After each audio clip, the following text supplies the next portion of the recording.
What is going on, everybody? BobbyFi back here with my man Eric Sheets-Haber. We are talking about this upcoming Beach PGA week. We were going to do a review show of last week, but I feel like that would have been painful for us and everyone else watching. Pretty basically, like everyone else, we didn't have too many guys, 6 of 6s make the cut. There were some mistakes. We did touch on a couple great points, which helped some viewers. I loved the Mickelson, DeChambeau, Rory pairing, and certainly playing those three guys together for a while looked like it was going to be the nuts, and it was a pretty damn good play no matter what.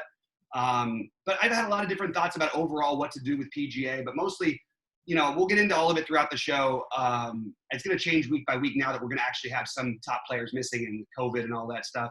But this week is a really interesting week, and I actually kind of like it better without so many of these studs playing. Even though there's going to be low score shot, I feel like we can try and do something different a little bit this week. Sheets, what are your initial thoughts this week? And then also, I know you got injured last week you had the combination of all family events. You had your son's graduation, your daughter's birthday. And I know that there was a lot of stuff going on. So why don't you just update the people on that real quick? So let's first talk about DFS. So I did very well in MMA again. I doubled my money in MMA. I broke even in NASCAR. And PGA was a complete catastrophe.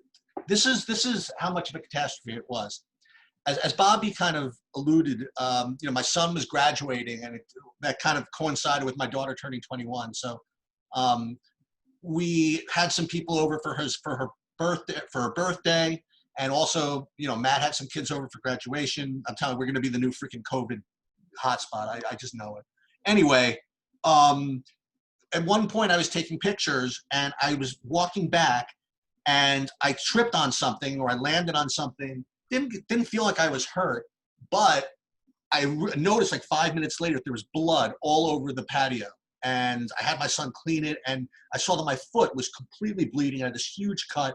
I ended up, and I say this for a reason, I ended up having to go to urgent care and put 5 stitches in the bottom of my foot, which involves like an incredibly painful needle. The stitches really hurt, and for like days I was just in so much pain, and the pain from the needle and my foot was probably the highlight of my day when you consider how badly I did in DFS. I mean, golf, I was just nowhere. I had one lineup that was even 5 out of 6 that made the cut, I think, and that one cashed, I think. So, I'd like to believe our process was good, but, that's a beautiful thing about DFS. If he now makes the cut, honestly, which like we thought it was going to, and honestly, he could just as easily have shot 6 under. I mean, he'd missed some really easy shots. If he makes the cut, I mean, first of all, then all of a sudden I've got like 56 of 6s, which a lot of other people do too. But I happened for some reason when I played DJ, I played Dustin Johnson about 20% last week. Where I played him, there was not any lineups that didn't have, almost all of them had both Finau and Woodland, because I wanted to play him when I first played him. I was thinking I wanted to play him with some guys who I felt more comfortable with and that were sort of chalk. And then I went with wild cards elsewhere. The wild cards hit, and the other guys were terrible. And then obviously DJ won the tournament. So what I did this week, and you know what? I'll share my screen. We'll do it that way. Yeah. Is I already did like kind of a preview that I didn't put on the YouTube channel. I just did it on Twitch, where kind of went over things. Just my first overall view was yesterday, and I guess this is the way I like to do it. It's like today we're going to go over our picks. And then tomorrow we're going to come on and finalize them, right? So this is the way I analyze it. I'm going to go ahead and we can do it. Share my screen. Oh, sorry, let me allow you real quick. In case I got on it, so you can't. Yeah, I did. There you go. There you go. Okay. Share screen. So. Okay. So this is the way I analyze it. Forget the lineup for a second. I'm going to show you where I looked at. So I looked at these salaries, and immediately I noticed that all these guys that we were getting for 7,500 and 8K over the last several weeks were all priced up, right? So I'm seeing like Haddon we got him at 8,100, he's 10.7. Patrick Reed up to 10.5.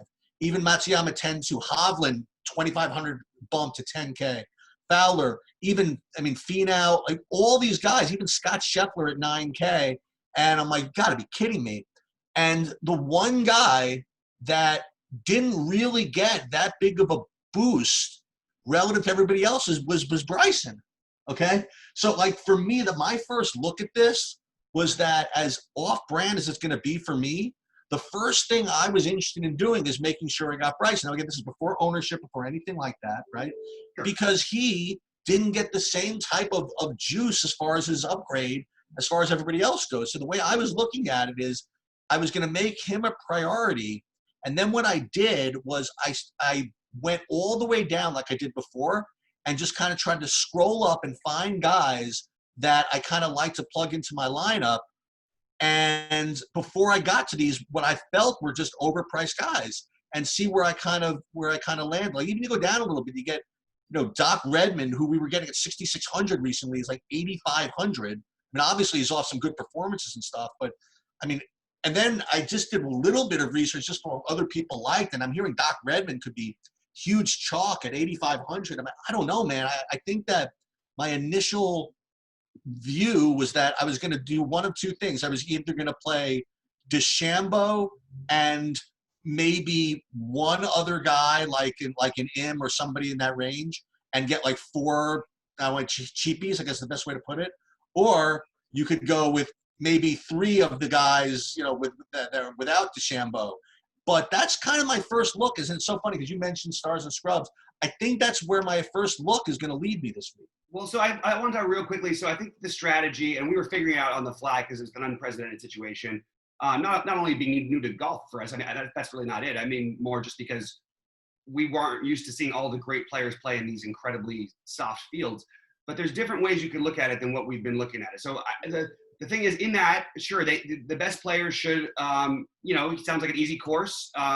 They should be able to have a big advantage there. But the truth is, the course is easy in golf with there's so minimal difference in terms of what, how much better somebody is in terms of number of strokes.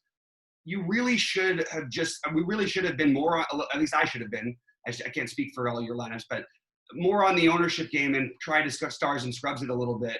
I just think there were so many good golfers that it sort of just overwhelmed the brain. And now we've got less of those guys in there. The pricing does sort of throw people off. You sort of know where people are going to go because of it. I think you want to try and mix in some of these wild cards, especially the young guys. Who do we have? Will Gordon last week. We've had Neiman so far having a great start to the year since they've come back. Hovland obviously has been tremendous. These guys, now their prices obviously are catching up, but we want to try and find not necessarily the next version of these guys, but the lower owned guys who could put up a round like we've seen from these guys. And you can look at the advanced stats, but when guys are 20 years old and haven't played these courses before, it's a little bit trickier than you think. And if someone's really an awesome putter and they show up as being great here, I'm sort of giving less of an edge to that as I am to guys who are good off the tee and really good with the irons. I mean, that's the most important thing I feel like this week. So, but from a game theory perspective, I think you want to try to get these low-owned, take some shots on these low-owned, especially these low-owned young guys. And this is a softer field even than it's been. So we should have some more of these other names near the leaderboard at the end. We have to figure out which ones, and we can talk about that as we go through each player. So do you think from a construction perspective, you could be inclined to just lock in two guys? I don't say DeChambeau and Im was an example. No. Okay. No. What I was going to say is if that's the way you felt, maybe you should lock in two guys like that and then just scramble all those cheap guys and hope you get the right young guys. No? I don't have a strong enough feeling. So the interesting thing is, we'll get into it. Do you want to start with the low tier and high tier? No, absolutely. That's the way I want to do it always. Yeah. You want to start with the high tier this time instead, maybe? Oh, you want to do that? It might be a little bit easier just because it'll help us figure out what we want from the low tier. Okay, just like for me, I mean, again, like I thought DeChambeau was a standout, and in my initial build, I literally was going with 0 up to pretty much everybody else above 9K, except for one guy. And I picked Im as just kind of my favorite of all that top 12. I just can't do Bubba Watson 9,200. And Fowler 9,500 and Hovland at 10K. I mean, these guys have all done well. But the other guy I would play if I had to overspend, I guess the way I'm looking at it, is maybe Matsuyama. So maybe we'll go for the Matsuyama-Im combination, maybe. Mm-hmm. But I'm again, like the reason I really wanted DeChambeau in, that I just kind of just was away from all these guys. Or what do you think about all this stuff? So I really like excuse me. I initially like the natural thing, especially even like course, recent history, the guy who's studied the most, maybe, just has completely turned the corner. Maybe we just give him credit for it. It's really hard not to love Bryce. The thing I want to say though is that my first thought when I looked at it is, oh well, Bryce is more expensive than Webb Simpson, even though he's been better. Webb Simpson overall, oh, if that's going to change the ownership, I'm more than happy if Webb Simpson's going to be less than half the ownership. But Webb Simpson is not going to be less than half the ownership. People are going to play Webb Simpson or Bryce probably, and I think that honestly, like Bryce is just a better play as long as the ownership is similar. If it was significantly different, it wouldn't. I don't think it will be, Bobby. I think Webb Simpson. I think that Bryce can be really chalky. Me too. He's going to be, but so is Webb Simpson. Do you think so? I mean, right now I'm looking at a couple different sites, and I've got them at 20. They've got them at 22 and 20%. Okay. So it's not like crazy, but Bryce, on DraftKings, we only have at because of the pricing, we only have it, 25%, still the highest owned player. But, you could easily see, I think on FanDuel, Bryce might be like half owned, like literally 50% owned in tournaments. And you could look for the fade over there. But I just think that he's the best place to start off with. But from a game theory perspective, I think I'm going to end up below the field on Webb, even though I love him and all the things I said. I just think the ownership being higher on him, I need to save somewhere, and I'd rather take a shot on the guys in the next tier. One thing is Hatton has been absolutely spectacular when he's played in every tournament this year. So even though the price seems like it jumps out, he's also a guy who could play really well in this course. Was good with the irons last time out. Patrick Reed seems to have found something on Sunday finally after looking like a totally shell of himself.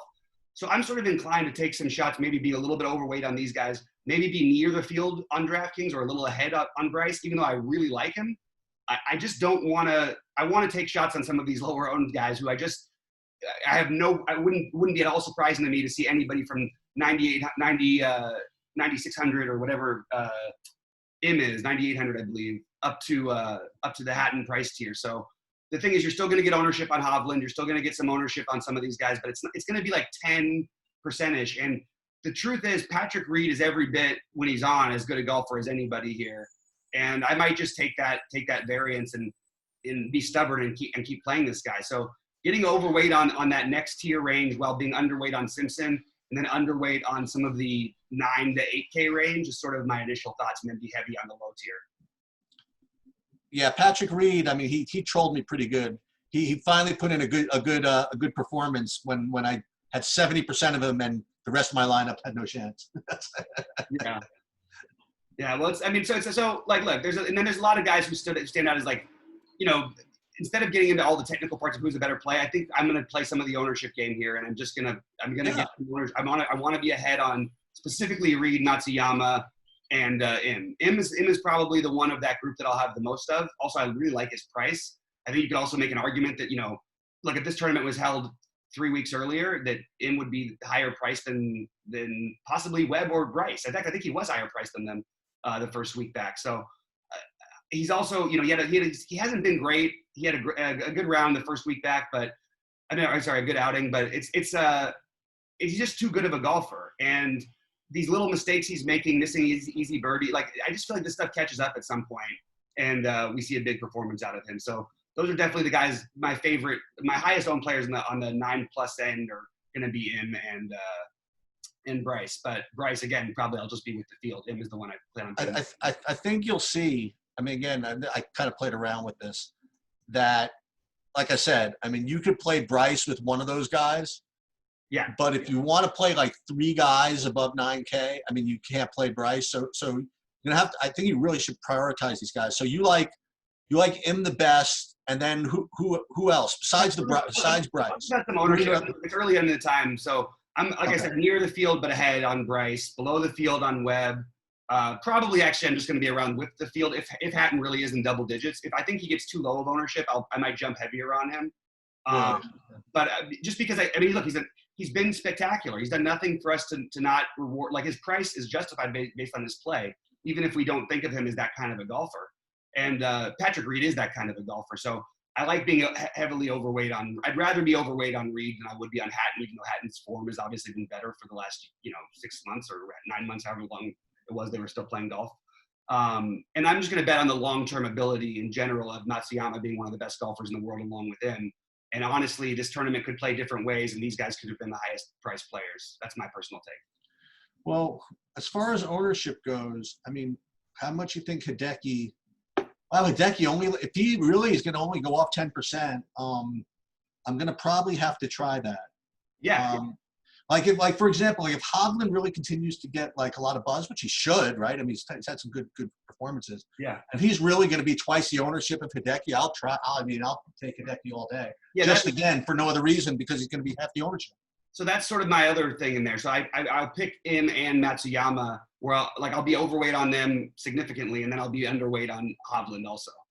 I hate doing it. Hovland is like my favorite guy. Like, I mean, I play this guy. I don't remember the last time I played a golf thing and I didn't play Hovland, but I just don't want to go where all the ownership's there when really we're betting on it. I mean, he's still a kid. Like he can have bad rounds, and I know Matsuyama was bad the last time out, but the long-term ability in the long run, sure, Hovland's going to be great down the road, but I don't know. I just think that I'd rather take that variance with him and Matsuyama, who I believe are still better golfers than Hovland, even though he's coming quick.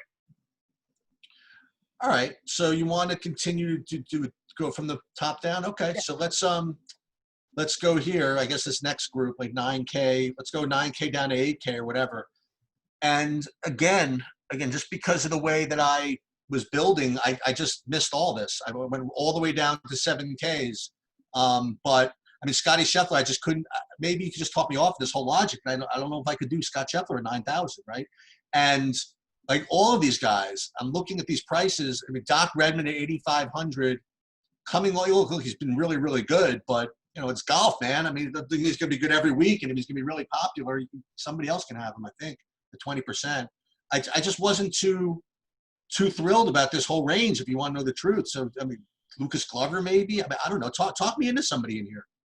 So the guys for me on DraftKings, like I really like Finau. Oh yeah, that was. Oh, I had him in the other range. Okay, so go ahead. All right, you got. Sorry, I thought we were. Yeah. Oh, I'm sorry. I was doing 9 to 10 sort of because we sort of talked about him, but I didn't really talk about the other guys. Okay, yeah, go for it. Yeah, because I have Finau as one of my big. Okay, great. Good. Yeah, Finau's a guy I feel like I want to be ahead of the field on. Yep. Still hitting the ball well. Good. Good with the irons. The thing that I'm running into trouble with is that Kevin Na, based on every like stat, should be like one of the favorites to win this tournament, or be at least in there at the end. He was best with the irons last week. I couldn't believe it after how bad his back looked. I just didn't want to touch him.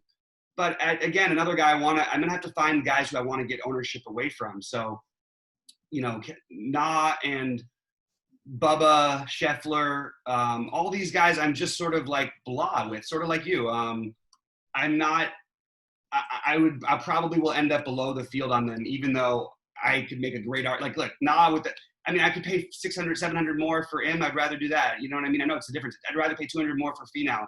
I know he's coming off a great performance. I don't know if I'm buying it. And then, you know, no one's going to play Bubba, so maybe I'll end up throwing him into a few lineups because of it, which is weird to me that just he's going to be completely ignored on a course with this many par fives. Seems kind of like a mistake. So I probably will be a little bit – he'd be the one I'd be inclined to go overweight on in this thing. And I'm kind of tired of waiting for Ricky Fowler to be good at golf again. I haven't seen a good round out of him in a little too long. And again, if he was going to get no ownership, I might have some interest. But where it is currently, I need to fade some guys. So sort of leaning away from that. I actually kind of like Scheffler. That's the problem in this tournament. But I don't think I'm going to end up with that much of them realistically, just because of the way I'm doing my pricing. The one guy I actually had some interest in, and he might end up being chalky at the end of this whole situation. It's all the way down at the bottom of this range is Eric Van Rooyen. Yeah. So that's not in the 8K. Yeah, sorry, I didn't get to the. My bad. Yeah, I love Van Rooyen. I'm with you on that one. Oh, really? Okay. Yeah. So Van Rooyen is one. He's one of the guys I have in like a 25+% range. Like really? Okay. I like him quite a bit. In the 8 to 9K range in general, I would say. So let me just take a look at my ownership. Hadwin. I do have a lot of Redmond, even though I know that the field's going to go. I might pivot if I look at my individual lineups and I need to get some other places. I don't mind any of these other guys like Poston. I think Rory's a solid play, Sabatini, but again, going to be such high ownership. I don't mind going away from it. I think it's interesting. So they're playing this thing. They're having this Wednesday like charity. I don't know what it is exactly. It's a foursome. I know Jason Day and Bubba Watson are two of the 4 players in that. I don't know if that gives you really an extra edge or anything. It was nice to see Jason Day shoot like a decent, at least like make the cut last week and look a little bit better. But maybe that extra day of play at the course, I don't know if that really is going to be anything, but I just wanted to sort of mention it because it is happening tomorrow and Jason Day is a part of it. so I don't mind taking little stabs on these guys, but I don't really want to prioritize any of them personally, except for Hadwin, Redmond, and Van Ruyen from the 8K to 9K range are the only ones I'd probably be ahead of the field on. Maybe Jason Day because he's going to be so low owned. Jason Day would be a really sharp pivot off of Redmond if you can actually make that work, you know? Yeah, and I think that it's not that unreasonable. Like, he hasn't been good. You know, you look at his recent history, but he made the cut last week. We know overall he's a good golfer. The time off I sort of thought was going to end up helping him get back into it. He hasn't been great. Like, but even when he missed the cut, it wasn't like he was terrible. Like, he just been putting up sort of blah rounds. He's not an exciting play. It's more of just an ownership thing that I wanted to mention it because of, like, that's really basically it. Hoping he returns to some sort of old form that we haven't seen in a while. You know, the other guys like the Europeans, like Bazuda Holt, you know, again, fine. All these guys fine, but I don't need to play fine. I need to, you know, look, they'll be in the mix. They might be in a lineup or two, but they're not going to be guys I'm prioritizing this week. Okay, so when you go into the 7Ks, so the first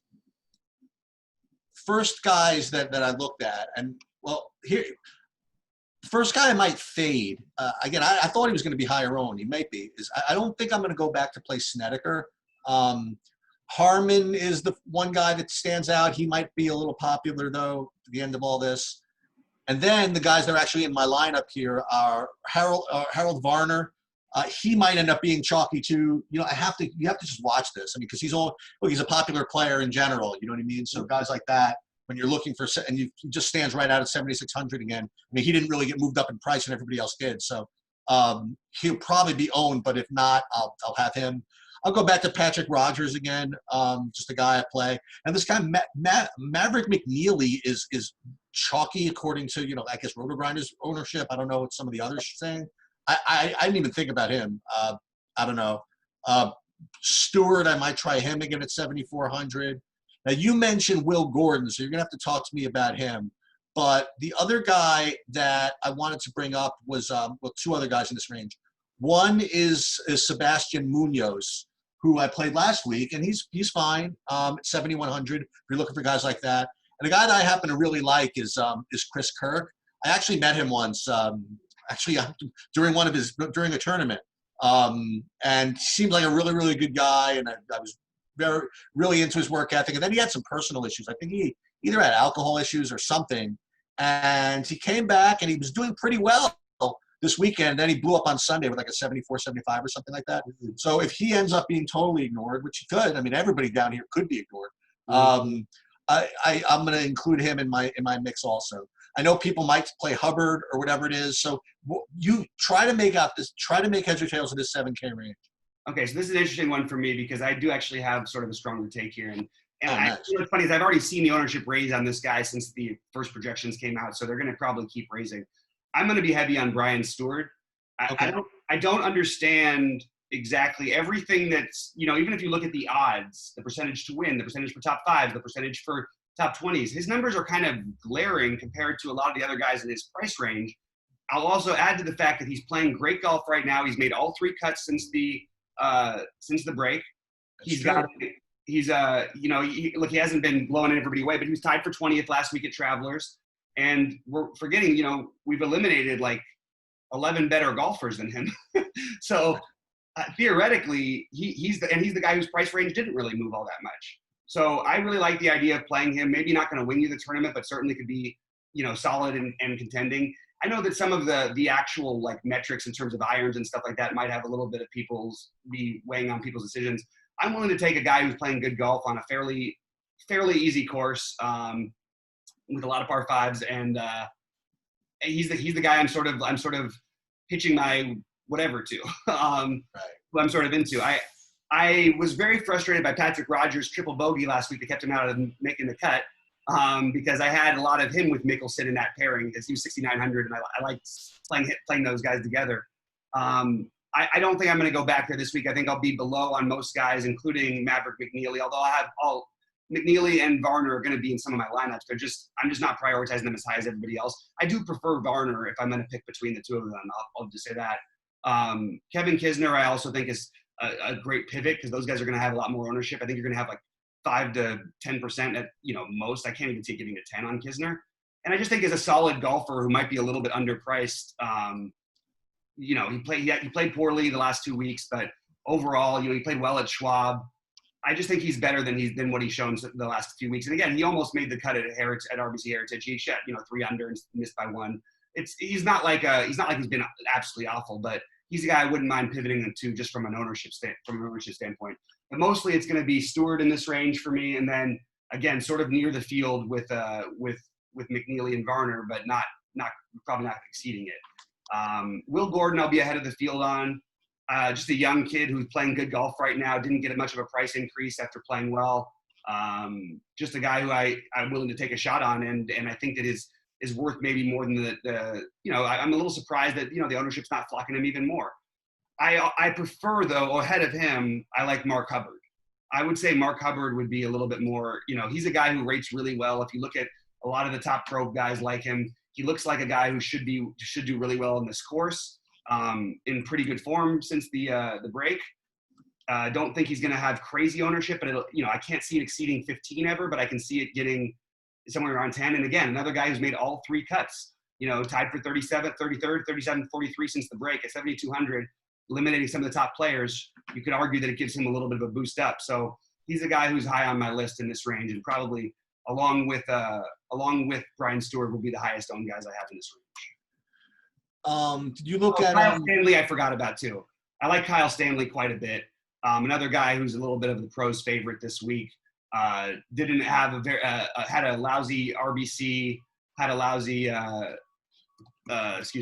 Schwab, but then bounced back and shot. It was 24th last week, and that's having a rough Sunday. He was 11 under going into the day. Could have easily ended up in the top 10. Kyle Stanley's a guy who's going to be probably around 8 or 10% owned, and I'll be probably around double that.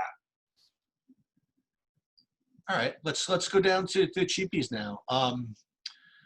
So the first guy that I found from this range, and I was just looking at another guy, but I didn't pull him up yet. I was going to look at Charles Schwartzel, but before I did that, the 2 guys that are at 6,800, right? One of them, maybe even 2 of them, could get ownership, and I'm going for a third guy. So I'm going to play probably Matthew Wolff. I played him a little bit last week, and he didn't do anything, whatever.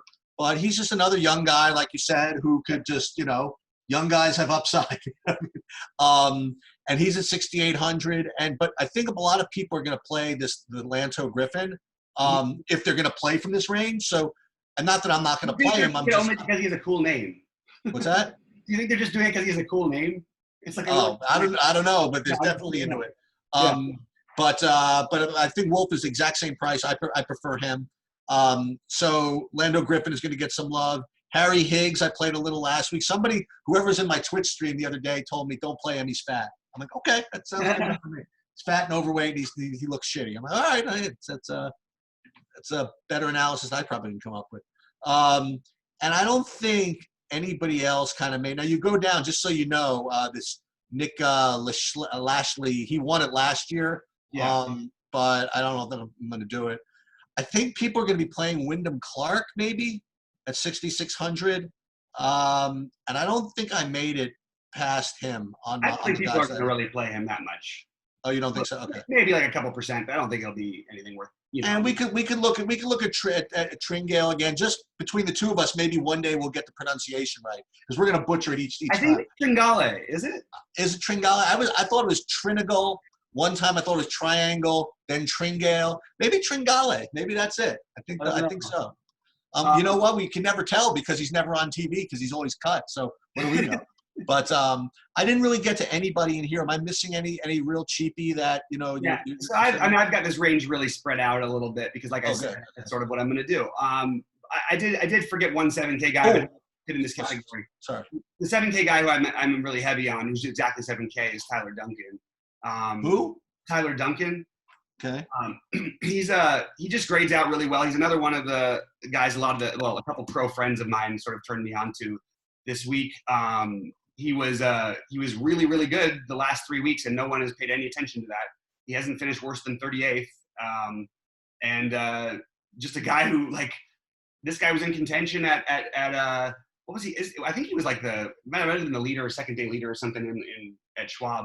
But he's a guy I could see having a really strong performance. And I just really like the form he's in lately.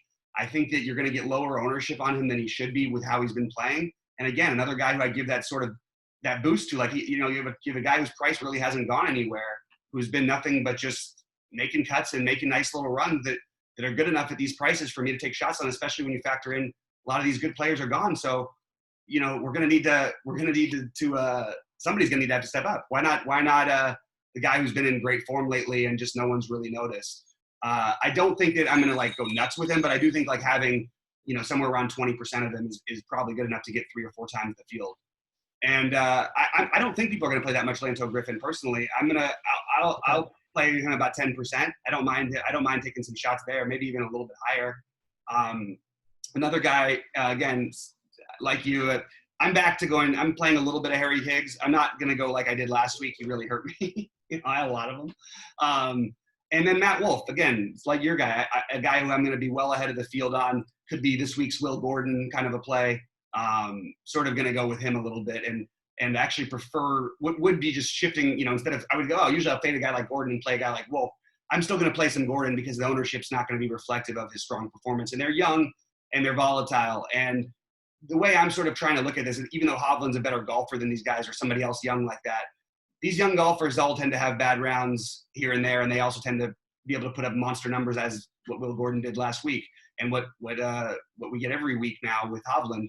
But if we're going to pay $10K for that guy, why not embrace the variance and get a few other guys at these lower ranges that could be the next, the next version of Hovland. Hey, another guy that, by the way, before I forget, I only forgot about him because he was in my lineup, so I didn't see him in like the other one. Is Aaron Wise. He's another kind of a cut maker, that might get in there. But here's another guy I wanted to bring up really, really down the list, and this is, I could talk about this separate issue that I have a lot, but Steve Stricker at 6,300, just very, very steady. If it's an easy course, maybe he can hang in there, whatever it is. But this is why I'm bringing it up. I don't want to say names, right? So because I subscribe to everywhere, I listen to everybody, look at all the projections, whatever it is. And this is like this is such an interesting thing I think about when I look at content. Everybody's projection systems always seem to have like weird biases towards certain players, whether it be the way they constructed the algorithm at the beginning or some weird assumption. So like, for example, there was one site that almost always recommended Al Horford in basketball. No matter what the price, no matter what the whatever, they always recommended Al Horford in their optimal every single time. And I didn't want to say, but there must be just weighting something differently than everybody else. Then there was another site that every single time they would have Joe Ingles in their optimal. It was kind of weird, And the same place that always had Joe Ingles in their optimal almost always cranks out Steve Stricker in their optimal. So it just leads me to always just look at it. You know what I mean? So if I'm looking for guys at like 6,300, 6,500 to fill in, I figured I would just bring it up that he'd be the guy I would do. Yeah, I mean, I don't know if I can get behind Stricker myself. I feel like you're asking a lot, but I don't mind taking like a wild card shot. There's a lot of guys down here I just would rather play. Luke List is another one, by the way, who I wanted to mention. Lashley's still not going to have ownership, so I don't mind taking a shot on the guy who won the tournament last year. You know what I mean? We saw CT Pan play pretty good in his return to Heritage, even in a tougher field. Guys who have won these previous tournaments before, I do give some weight to that. I'm a believer in it. Tringale, I'm fine with. I don't feel excited about it, but again, another guy I could have as high as 10% potentially, but probably a little bit lower than that. Wesley Bryan, another one of some of the pros guys who seem to be kind of heavy on him, but I don't think he's gonna be still probably like 7 to 8% owned. I probably will have about what the field has on him because I want exposure to all these guys who actually have the ability to, if they play well, do something.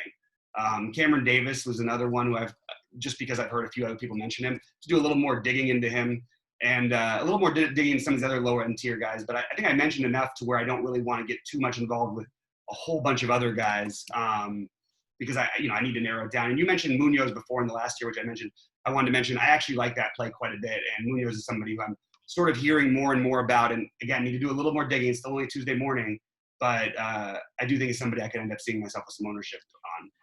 Hey, let me ask you another question. As we go, back towards the top for a second, here's the thing I wanted to ask you.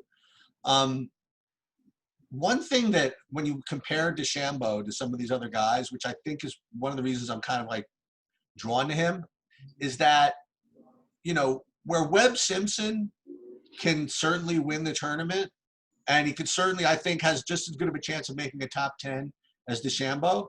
I do think DeChambeau has the chance to win this tournament by like 6 strokes. You know what I mean? Mm-hmm. So I think that has extra value. You know what I mean? Right. I don't know if that's and we haven't seen that yet, but the fields, again, we don't have quite as strong a field as we've had.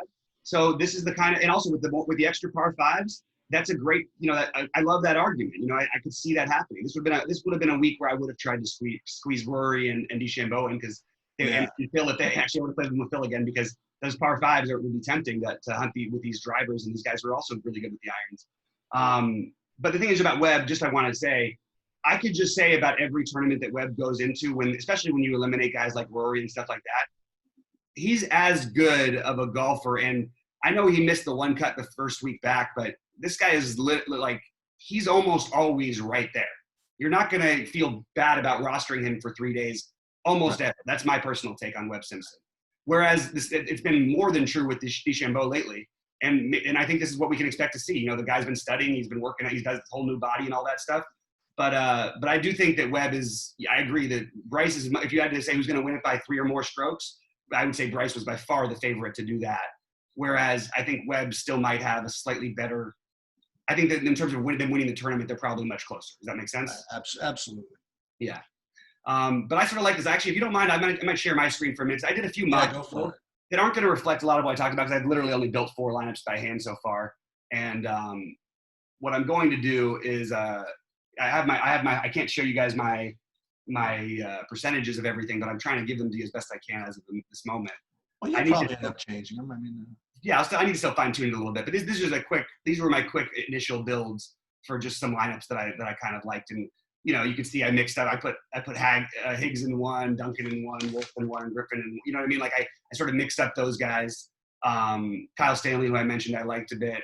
Again, Varner and Redmond. This might end up being a little bit too chalky for me, but I think that if it is, I can always switch up the Wolf Stanley with some of my other low end guys, or Varner and Wolf, however I want to go with it. But I think Wolf is going to be low end enough where I don't think I actually need to do that. So, and you can see, we talked about the Im and Matsuyama together, sort of makes 2 nice spend ups. Yeah. And then with the DeChambeau lineup that I made, I could see, I decided to try and say, okay, who are the guys in the middle range that I thought could actually have a chance of winning this tournament?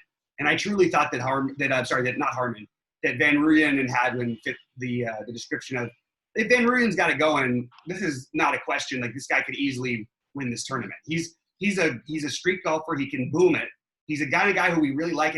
And by the way, I don't know what's going on, but everybody from South Africa seems to be absolutely going nuts so far. Anyway, that's just a side thing. But I really like the way that sort of build goes. And then you have the guys you sort of hope are in the top 20 contention with the Griffin, Hubbard, Harmon combination. Don't think, again, this is probably going to be a little too chalky, but it sort of is an idea of just the initial build that I came up with. I could mix in a Tyler Duncan over here instead of Glentoe Griffin, but I also have Tyler on my big 500 lineup. This is sort of what I did just to show you how much easier it is to get the spend ups on FanDuel. Okay. And I'm going to change this Bryce probably out. I think he's going to be 50% owned. I really do. And then, but you can see, you got a nice build with Matsuyama, Im, Stewart, Duncan, and Higgs on the low end. Stewart, I mentioned I liked a lot on DraftKings, even though he's not in many of these builds. He's a guy who's still going to be in most, not most, but many of my lineups as we keep going. And so I just wanted to sort of throw those things. Sorry, I jumped over to another screen by accident for a second. And this is sort of where I'm at. So let me ask you, what's the big one on, I gotta look at FanDuel, because I didn't look at FanDuel in like a week or so. What's the big standout on FanDuel as opposed to DraftKings? It's a general pricing issue is what I would say. Really? You can combine, you can just get more top end price guys if you want to. So instead of doing that with some middle end guys, which I know would seem like a logical thing to do, but going all the way up and then people aren't going to be able to spend much on these guys going all the way down. But it's just sort of in general, because you don't need to go down for the guys over here as much. I'm sort of deciding to try and get 3 guys below 9K on FanDuel, would sort of equate to being in the 7,500 or lower on DraftKings. Okay. So, and then I feel like I have 3 guys who can win this tournament. Who like, look, it's not going to surprise anybody if Im, Matsuyama, or Bryce wins this tournament. And then you have your 3 top 20 guys that you're fighting for. That's pretty much it. And then look, maybe one of those guys can even make a run, but that's just sort of my initial build and the way I was thinking. But there's a lot of other ownership things that I've figured out since I made these builds that are going to make me change them a little bit. I think we sort of went through most of them, but it does give you a feeling. I think this is a week where I'm going to end up using more of my salary. I usually set my salary with a couple thousand left over in golf lately because of the wild cardness of some of these low end guys. But I think I'm going to do a little differently this week, and I think I'm going to be pretty hardcore and tighter with my salary. Just because I think that I'm going to end up they price people up. I guess that's the best way to put it.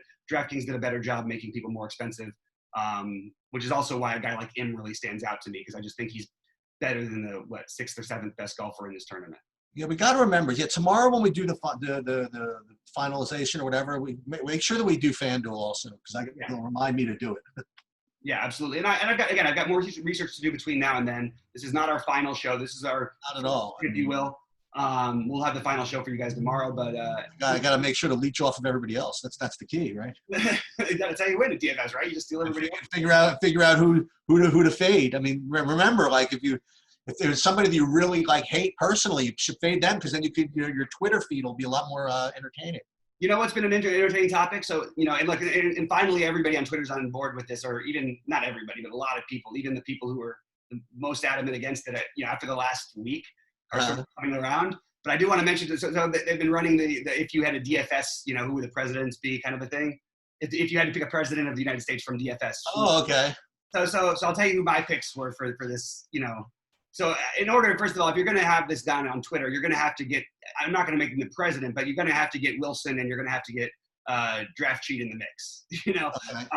So I was like, okay, I need to have a president that's going to be stable. I don't need somebody who's out there making wild decisions. I don't think we need to be out there bombing countries right now. I want someone who's logical and stable. So the people that immediately came to mind were Brandon Adams, Noto, and Dave Potts. Cheese is good.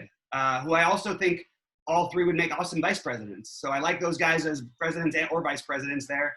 I might lead Noto. He just is a very level-headed, smart guy.